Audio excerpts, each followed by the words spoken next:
People ask me, Brendan, how do I reprogram my mind? And I'm like, that's kind of creepy. Are you a cyborg? Like, why did somebody one time like ninjutsu your brain and hypnotize you into thinking something horrible? Like, why do you need to reprogram anything? Most adults don't need to reprogram something. They just need to program it for the first time.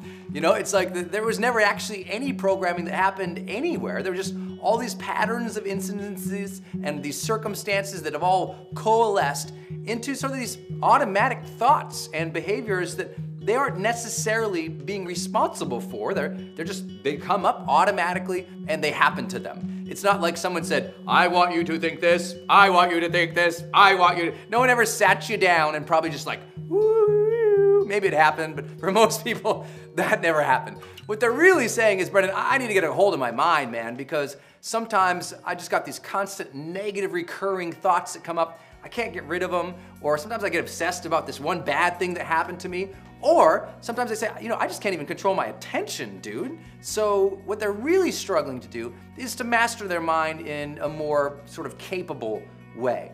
So let's talk about how your thoughts are generated. And some of this you might already know. If you've read my book, The Charge, or you've seen some of my other work in High Performance Academy, we talk a lot about how do you master your psychology. I'm gonna give you one simple framework to think through, and then some tips and tools and strategies you can immediately input into your life to better manage your mind.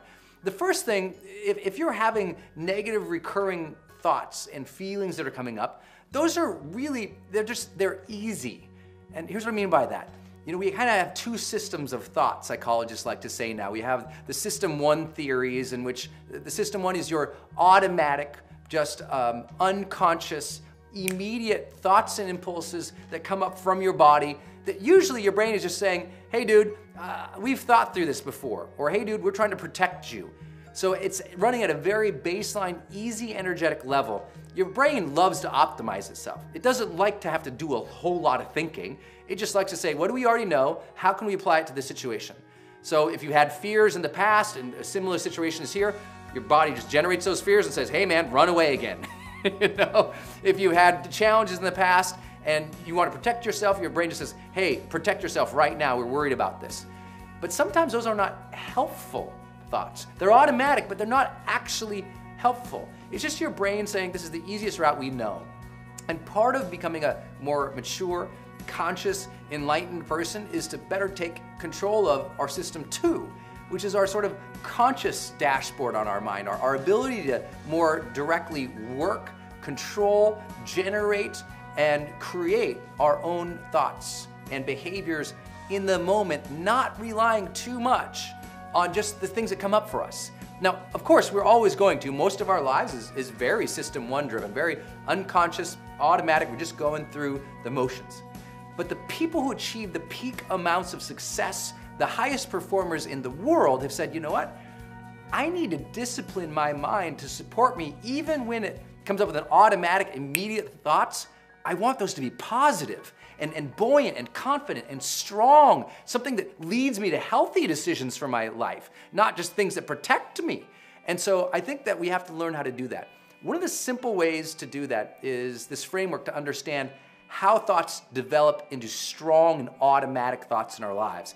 I call the framework RWID, which stands for relative, weight, of importance, and duration. People often who have negative recurring thoughts and feelings in their life, the reason those keep coming up all the time is because they at some point in their life or continually are giving those thoughts, the negative ones, more attention than necessarily any other thoughts. In other words, the relative weight that they give those thoughts is quite high.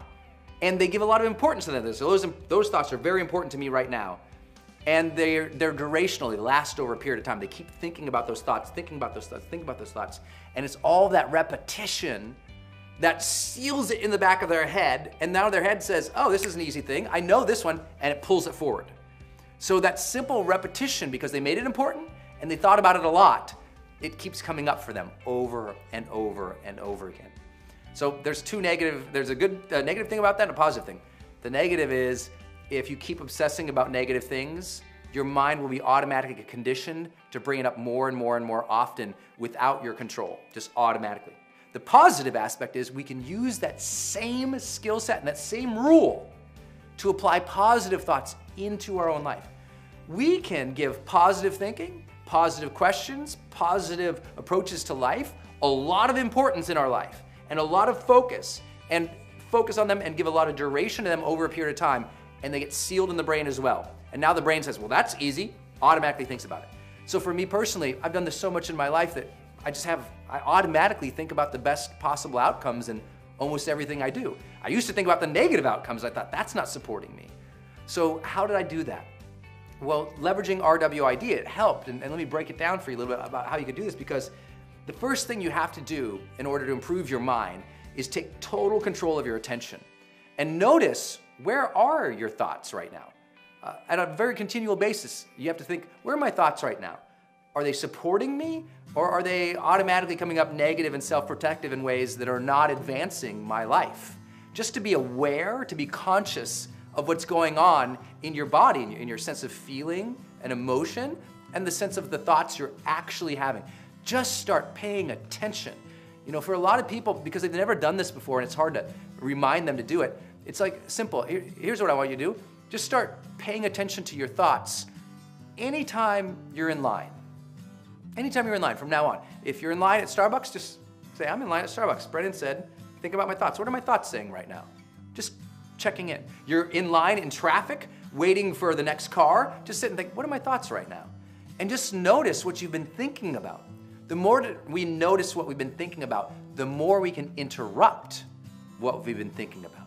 See, if we just allow that feeling to keep coming up and we don't pay attention to it, our life can be very frazzled and very highly anxious. But once we say, what's my mind on right now? And we redirect it, that is where personal power comes from. First, awareness, right? And understanding and the consciousness to what's going on. But then the ability now to be self-directive, to choose what we want to focus on. So first we're attentive to it, and then redirect it. If it's negative, it's not supporting you, redirect it. How do you redirect it? First and foremost, you just say, what would be the opposite of this negative thing? Then you think about the positive thing, and you focus on that, and you repeat it to yourself. For many people, that might include closing their eyes, just visualizing a more positive outcome. Thinking about the more positive outcome, thinking about the more positive outcome, thinking about the more positive outcome, focusing on it with their eyes closed. And that visualization of a more positive outcome, of how things could turn out well, or how the situation could be better, or even just what are the next steps I should take. Visualizing that and assigning a high amount of importance and duration to it, meaning making that thing important to us by making it, how do you make something important? You give it a sensation. You feel that thing. You sense it. You sense what your next step would be. You sense how it would feel if the outcome would be better. How would it feel emotionally, psychologically, spiritually for that thing to be up? Allow it to have a lot of emotion to it. Pay attention to it. Your eyes closed, you see that thing, you feel it, you sense a different step, you know what you're gonna do, you pay attention to it, and you keep focusing on that, just over a period of minutes. Keep focusing and keep focusing and focusing. When your mind automatically wants to go back to the easy, which might be negative, you go, no. I'm not into easy right now. I'm into conditioning my mind. Focus, focus, focus, focus. Give attention, duration, and sensation to it. Attention, duration, sensation. Attention, duration, sensation. Visualization, visualization, visualization. It's repetition of that positive alternative to a negative impulse that comes up that gives us personal power. Let me say that again. It's that attention to that positive alternative over attention to repeating that negative impulse or thought that gives us personal power. It's not that we're going to someday wake up in the perfect world in which we don't have negative thoughts. There's plenty of times I struggle too. I come up with this, I'm thinking about a new dream, a new goal. I'm gonna go interview some major celebrity, or we got a big time celebrity client, and I get a little nervous, and I can start thinking about all these negative things that could happen if I screw up. My mind immediately interrupts that now, because my mind goes, relative weight of importance and duration, Brendan. You can either give this thought more time and energy and focus, or you can just stop it and force your brain, creatively force it to direct it to a different possible alternative. Force it. Literally go, oh, I'm sensing this negative thing over here is coming up for me. I'm sensing it. Stop. Okay, get to work, brain. What positive thing could I create and focus on? And close your eyes and think about it and focus on it and focus on it and focus on it and build it out. Make it elaborate in your own mind so you can visualize and see it and feel it and focus on it, focus on it, focus on it. Literally, later on in the evening, focus on it again, focus on it again. You start building in that capacity. Now, if this all sounds way too philosophical and you're like, dude, how do I land this? How do I make it happen? Here's a very simple thing you can do to reprogram your mind. Create a sheet of 2 simple things, very simple things. I want you to write 5 questions down that you're going to ask yourself 3 or 4 times a day. 5 questions that are positive for yourself. That every day, you're going to wake up in the morning, you're going to read these questions to yourself, you're going to answer them. You're going to read them, you're going to answer them. Every morning. Then at lunch, read the questions, answer them. At night, read the questions, answer them. These can be questions like, what could I feel incredibly grateful for right now? How could I surprise or flirt with somebody right now? How could I have fun right now? Positive things like that, right? How could I demonstrate love or excellence right now? Ask these questions in the morning. Ask them in the afternoon. Ask them at night. By asking these positive questions over and over, I mean, you just do this for 30 days, you're gonna recognize a total shift in your life. Just simple questions. But you're giving them weight by focusing on them 3 times during the day. You're having duration by focusing on it 3 times during a day over 30 days. Your mind starts to reshift its gears to give automatic ease to answering those questions and living in that mindset versus an undirected, unconscious mindset. Second thing on that sheet, or those things you can do, 5 questions first. Second thing I want you to do is come up with 3 words that describe your ideal self. Just 3 words. You know, mine are, for example, present, excited, and bold. So I'm going to focus on those questions 3 times a day as well. What I do is I put them on my iPhone, and they come up as an alarm 3 different times during the day. Just my phone buzzes, and those words are there. I'm like, oh, right, I'm that guy. I got to focus on being that guy versus whatever I might be in a bad mood. I'm like, you know, and completely detached. And then I look, I'm like, dude, no, I'm an excited person.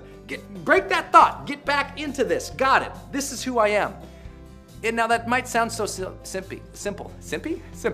It sounds so simple, but guess what? People won't do the discipline. They are so frustrated with their mind because they haven't done the conscious discipline to reprogram it. That's the last thought here. Yes, we all have unconscious thoughts, every single person of us. If you don't have a mental disorder, and then guess what? You have extreme power in your life to overtake it. And even those who have mental disorders, psychologists and therapists work with them to recondition their mind by allowing them a different way of attaching meaning to the past incidences. But even if they attach a different meaning to the past, the whole focus is bring them into today and teach them to use their mind to direct itself into positive orientations, to make healthier decisions, to enact healthier behaviors. If you can just focus on getting more attentive to what you're feeling, and then do these thought exercises. What questions? Who do I want to be? And you do that over and over again, everything changes. Last thought, our unconscious and our mind is incredibly programmed not just by thought, which is what I've been talking about, relative weight of importance and duration, focusing our attention on what questions we would ask ourselves, what positive alternatives can we create for ourselves, what labels can we create for ourselves to support us. But our mind also is incredibly conditioned by action, behavior. You've heard the term like fake it till you make it. I don't love that. I'd rather just say, you know what, just be authentic over and over and over and over again, right? If you take action on a consistent basis, it teaches your mind to do that. So do things that are positive for yourself. Take bolder actions. Teach yourself, I'm just gonna be confident, just for no other reason. Watch my video on being confident here on YouTube. I want you to really think about this. The more that you take action, the more your brain gets automatically conditioned to understand that's what we do. Hey man, that's just what we do. We just react to bad situations like this because that's how we've done it. You can actually condition your mind without doing any thought other than just behaving in a more positive manner. And suddenly you find yourself thinking more positively. I know it sounds duplicitous, but word is duplicitous? I think it's word. Sounds good. Good word. It's like a $10 word right there. That's a big word for a Montanan. But I really want you to think about that. Your actions condition your mind as much as your recurring thoughts condition your mind. So be a person of good, positive thinking. Be a person of good, positive action. And suddenly one day you'll wake up and you're like, I just feel amazing. I feel extraordinary. I feel positive. And that's what it feels like to live the charged life.